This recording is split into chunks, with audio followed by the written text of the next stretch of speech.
अस्सलाम वालेकुम जनाब, कैसे हैं आप तमाम लोग। उम्मीद है खैरियत से होंगे। आज हम अपना मॉडर्न फिज़िक्स बीएससी का नेक्स्ट लेक्चर और वो है जनाब क्वांटम वेव फंक्शन वो पढ़ने जा रहे हैं। तो इससे पहले कि मैं क्वांटम वेव फंक्शन की तरफ आऊँ तो हमें सबसे पहले तो ये इल्म होना चाहिए कि भाई वेव क्या होती है। जब तक वेव का ही पता नहीं होगा तो हम क्वांटम वेव फंक्शन कैसे पढ़ेंगे। देखिए, वेव आप अपने आसपास नज़र दौड़ाएं तो आप हर जगह वेव को ऑब्ज़र्व कर सकते हैं। मिसाल के तौर पर अगर आप पानी में पत्थर डालें तो पानी में जैसे पत्थर डाल जाता है तो वो क्या पैदा होना शुरू हो जाती हैं, रिपल्स पैदा होते हैं। और वो रिपल्स क्या हैं? दरअसल वो वेव्स हैं। मैं बात कर रहा हूँ आपसे तो मेरी जो साउंड है, आवाज़ है, वो वेव की सूरत में आप तक पहुँच रही है। ठीक है जी। इस तरीके से इलेक्ट्रोमैग्नेटिक वेव्स होती हैं। इस तरीके से अगर मैं कि एक स्ट्रिंग लूँ, एक रस्सी लूँ और उसे दीवार के साथ बांध कर और उसका एक सिरा अपने हाथ में पकड़ कर ऐसे होल्ड डाउन करूँ तो क्या होगा? वेव पैदा होगी। तो वेव बहुत सारी उनकी फॉर्म्स हैं। तो आज जो हम दरअसल पढ़ने जा रहे हैं ये थोड़ा समझना बहुत ज़रूरी है, और वो ये है कि हम वेव के बारे में नहीं पढ़ रहे बल्कि हम एसोसिएट वेव के बारे में पढ़ रहे हैं। ये एसोसिएट वेव क्या होती है जी? मिसाल के तौर पर आपके पास कोई पार्टिकल है, वो है पार्टिकल, बट जैसे कि डी ब्रॉगली ने कहा था कि जितना उसका मैस कम होता जाएगा और वो स्पीड ऑफ लाइट से मूव कर रहा है तो वो क्या करेगा? बिहेव लाइक अ वेव करेगा। तो अब वो बिहेव लाइक अ वेव कर रहा है। इसका क्या मतलब है कि वो जो पार्टिकल है उस पार्टिकल के साथ एक वेव एसोसिएट है। तो ये जो हम पढ़ने जा रहे हैं क्वांटम वेव फंक्शन, दरअसल ये फंक्शन किसका है? ये उस एसोसिएटेड वेव जो है ये उसका क्वांटम फंक्शन है। अच्छा, इसको डिफ़ाइन करते हैं। डिफ़ाइन करने के लिए मैंने एक आसान तरीके से आप लोगों को समझाता हूँ। मैं इस क्वांटम वेव फंक्शन को अलग अलग कर देता हूँ, क्वांटम वेव और फंक्शन। तो पहले देखते हैं भाई क्वांटम क्या होता है। क्वांटम क्या होता है? हमने पढ़ा है क्वांटमली चीज़ें हमने देखी। छोटा लेवल, जैसे हमने कहा था कि आपके पास जो लाइट होती है वो छोटे छोटे एनर्जी पैकेट्स में सफ़र करती है, और उस छोटे से एनर्जी पैकेट को हमने कहा था क्वांटा है या फोटोन है। तो ये छोटा लेवल जो है इसे क्या कहते हैं? क्वांटम लेवल कहते हैं। वेव क्या होती है? अभी बता चुका हूँ, टू एंड फ्रो मोशन जो होती है पार्टिकल्स की वो क्या होती है? वेव होती है। और सेकंड वन फंक्शन। अब ये फंक्शन क्या है? फंक्शन को मैथमेटिकली एक्सप्रेशन है, कोई फंक्शन है। तो अगर मैं बड़े आसान लफ्ज़ों में आप तक ये बात पहुँचाऊँ तो कुछ ऐसा होगा कि ऐसा मैथमेटिकली फंक्शन, ऐसा एक्सप्रेशन, ऐसा फंक्शन जो कि क्वांटम लेवल पर पार्टिकल में पैदाशुदा वेव को डिस्क्राइब करे, उसको हम कहते हैं क्वांटम वेव फंक्शन। आ रही है समझ? थोड़ा साइंटिफिक वे में अगर जाएं तो मैं इसको ऐसे डिफाइन करूंगा। तो mathematical description of a quantum state of an isolated quantum system, या और आसान लफ्ज़ों में अगर आप इसे जानना चाहें तो क्या है? The variable quantity describing de Broglie wave associated with a moving particle. De Broglie ने क्या कहा था? हमने बड़ी वजाहत के साथ पढ़ा था। डी ब्रॉगली ने क्या कहा था? ब्रॉगली ने कहा था lambda is equal to h over p. अच्छा जी, तो lambda is equal to h, p की जगह मैं लिख दूं एम वी। तो क्या हो गया? मैस इनवर्सली प्रोपोर्शनल आ रहा है किसकी? वेवलेंथ की। इसका मतलब ये है कि आपके पास अगर मैस छोटा छोटा छोटा बहुत छोटा होता जाएगा तो आपके पास वेव नेचर उतनी ज़्यादा होने के चांसेस मौजूद हैं। तो अगर हम इलेक्ट्रॉन की बात कर रहे हैं तो इलेक्ट्रॉन तो बहुत छोटा पार्टिकल है, बहुत कम मैस रखने वाला पार्टिकल है। तो उसके साथ क्या रिलेटेड थी? उसके साथ एक वेव मौजूद थी, और वो जो वेव थी इसे फिर हमने बाद में आकर डेविसन और जर्मन ने इससे प्रूव भी किया कि हाँ जी वाकई इलेक्ट्रॉन के साथ एक वेव मौजूद है, एसोसिएट है। तो अगर वो जो वेव, वो कोई भी मैटर पार्टिकल के साथ वेव एसोसिएटेड जो भी वेव है, उसको जो भी वेरिएबल क्वांटिटी डिस्क्राइब करेगी उसे हम कहेंगे क्वांटम वेव फंक्शन। आगे समझिए, क्या सिंपली बात है कि आपके पास क्वांटम लेवल पर जो डी ब्रॉगली वेव लेंथ पाई जाती है या वेव नेचर पाई जाती है पार्टिकल के अंदर, उसको डिस्क्राइब करना, जो भी फंक्शन उसको डिस्क्राइब करेगा उसे हम क्या कहेंगे? उसे हम कहेंगे क्वांटम वेव फंक्शन। जैसे जनाब आपके पास वेव्स मुख्तलिफ मीडियम्स में पैदा होती हैं या मुख्तलिफ पार्टिकल्स जो वेव प्रोड्यूस करते हैं। मिसाल के तौर पर हमारे पास अगर एक स्ट्रिंग है, एक रस्सी है, और रस्सी को मैंने एक सिरे से बांधा हुआ है और दूसरे से मैंने अपने हाथ पकड़ा हुआ है और उसमें क्या पैदा कर रहा हूँ, वेव्स पैदा कर रहा हूँ, तो वो एक वेव्स पैदा हो रही हैं। तो उन वेव्स को आप कैसे रिप्रेजेंट करते हैं, आप लोग पढ़ चुके हैं कि उसे कैसे रिप्रेजेंट करते हैं, y is equal to y naught sine omega t plus five. ठीक है, बिल्कुल ऐसे ही अगर आपके पास कोई साउंड वेव है तो उसको आप कैसे रिप्रेजेंट करते हैं, del p is equal to del p naught sine omega t plus five. ये मैं इंट्रोडक्शन दे रहा हूँ कि हम वेव फंक्शन की तरफ कैसे जा रहे हैं।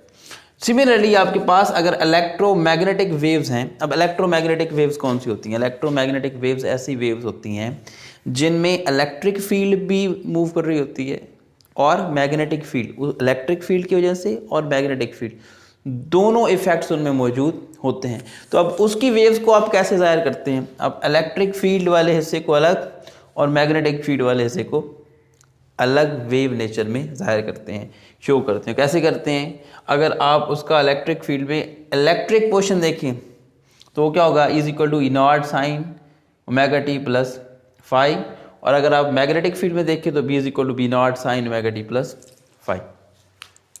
आगे समझना, बिल्कुल इसी तरह जिस तरह आप स्ट्रिंग में पैदाशुदा वेव को जाहिर कर रहे थे, शो कर रहे थे, जिस तरह आप साउंड में पैदाशुदा वेव को शो कर रहे थे, जिस तरह आप इलेक्ट्रोमैग्नेटिक वेव्स को देख रहे थे, बिल्कुल इसी तरीके आपके पास एक वेव फंक्शन होता है जो कि पार्टिकल में मौजूद वेव, जो कि एक क्वांटम पार्टिकल में पैदा होती हैं वेव, उनमें पैदाशुदा वेव को जाहिर करता है, उनको रिप्रेजेंट करता है, और वो कौन सा होता है, वेव फंक्शन।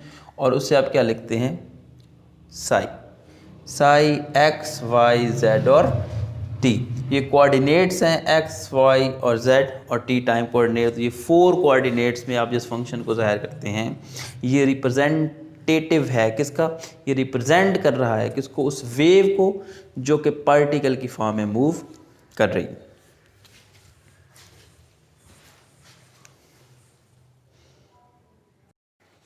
अरे जनाब, ये फंक्शन जिसे आप वेव फंक्शन कह रहे हैं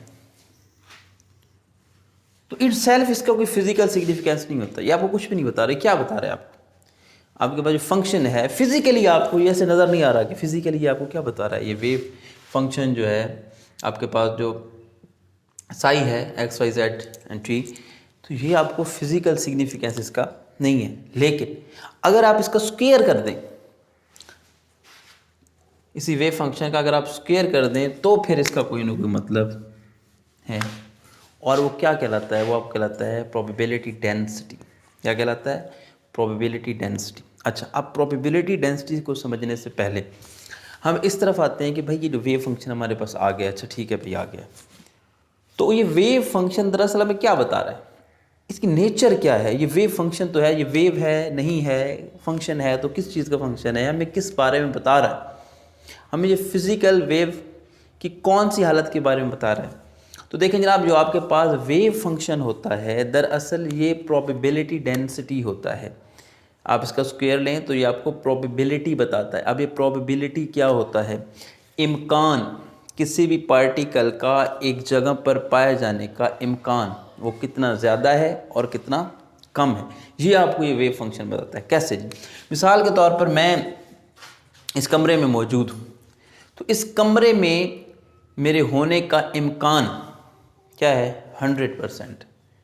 और ये कमरा अगर एक घर में मौजूद है तो अब अगर बाकी हिस्से में देखा जाएगा कि मैं जनाब एक कमरे में मौजूद हूँ, उस कमरे में तो मेरा क्या है 100% मैं इस कमरे में मौजूद हूँ। लेकिन अगर घर में देखा जाएगा, बाहर से कोई बंदा आया और पूछे जनाब कि मज़र कहाँ पे है, तो अब अगर लोगों को नहीं पता कि वो एग्जैक्ट मैं कहाँ पर मौजूद हूँ, तो अब ये प्रोबेबिलिटी होगी, इम्कान होगी कि हो सकता है वो छत पे हो सकता है वो साथ वाले कमरे में हो सकता है वो 3rd नंबर वाले कमरे में हो सकता है वो बाहर हो सकता है वो घर में मौजूद हो या ना हो। तो ये जो प्रोबेबिलिटी है ये आपको कौन बता रहा है, ये वेव फंक्शन बता रहा है। मिसाल के तौर पर आपके पास एक बॉक्स है,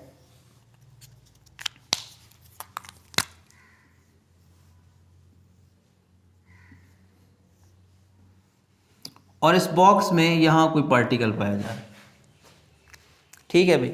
अब ये पार्टिकल जो यहाँ पर मौजूद है, ओवरऑल पूरे बॉक्स में देखेंगे तो हम कहेंगे जी 100% श्योरिटी है कि ये इस बॉक्स में मौजूद है।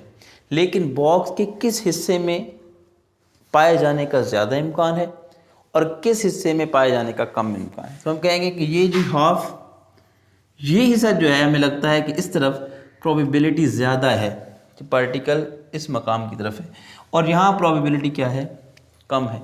तो दरअसल आपके पास ये जो वेव फंक्शन आपके पास आ रहा है, ये आपको बता रहा है कि जहाँ एम्पलीट्यूड ज़्यादा है वहाँ पर पार्टिकल के पाए जाने का इम्कान ज़्यादा है, उसकी प्रोबेबिलिटी ज़्यादा है, और जहाँ पर आपके पास एम्पलीट्यूड नहीं है या कम है तो वहाँ उसके पाए जाने का इम्कान या प्रोबेबिलिटी भी उतनी कम है। तो दरअसल आपके पास ये जो वेव फंक्शन है, अगर आप इसका स्क्वायर कर देते हैं तो इसे हम कहते हैं प्रोबेबिलिटी डेंसिटी। और प्रोबेबिलिटी क्या है, वो आपको वेव बता रही है कि जो पार्टिकल, ये जो इलेक्ट्रॉन मूव कर रहा है, अब ये जो मूव कर रहा है तो इसके कौन से मकाम पर पाए जाने का ज़्यादा इम्कान है और किस मकाम पर पाए जाने का या तो बिल्कुल इम्कान नहीं है या कि कम इम्कान है। तो जनाब 1926 में मैक्स बोर्न ने ये बताने की कोशिश की वेव फंक्शन को यूज़ करते हुए कि हम किसी भी पार्टिकल की प्रोबेबिलिटी मालूम कर सकते हैं कि वो मैक्सिमम कहाँ पर है और वो मिनिमम कहाँ पे। और उसके लिए हम करेंगे क्या, उसके लिए हम करेंगे ये कि आपके पास जो वेव फंक्शन है उसको उसके कम्प्लेक्स कॉन्जुगेट जो है उसके साथ मल्टीप्लाई करेंगे, तभी तो ये क्या बनेगा। अगर आप क्वांटम वेव फंक्शन को मल्टीप्लिकेशन के मेथड्स देखें तो उस तरीके से क्या होगा, जब आपके पास फंक्शन और उसका कम्प्लेक्स कॉन्जुगेट आपस में मल्टीप्लाई होता है तो क्या बनेगा, वेव फंक्शन स्क्वायर बनेगा। ठीक है जी। तो उन्होंने कहा कि अगर आप फ़र्ज़ किया आपके पास कोई एक वॉल्यूम है जिसके अंदर आप देखना चाह रहे हैं कि इलेक्ट्रॉन या कोई और भी पार्टिकल, क्वांटम पार्टिकल कहाँ पर है और उसकी आप प्रोबेबिलिटी मालूम करना चाहते हैं, तो आप क्या करेंगे, वेव फंक्शन को उसके कम्प्लेक्स कॉन्जुगेट के साथ मल्टीप्लाई करेंगे। तो होगा क्या, आपके पास जो आपके पास वेव फंक्शन है उसका स्क्वायर आएगा।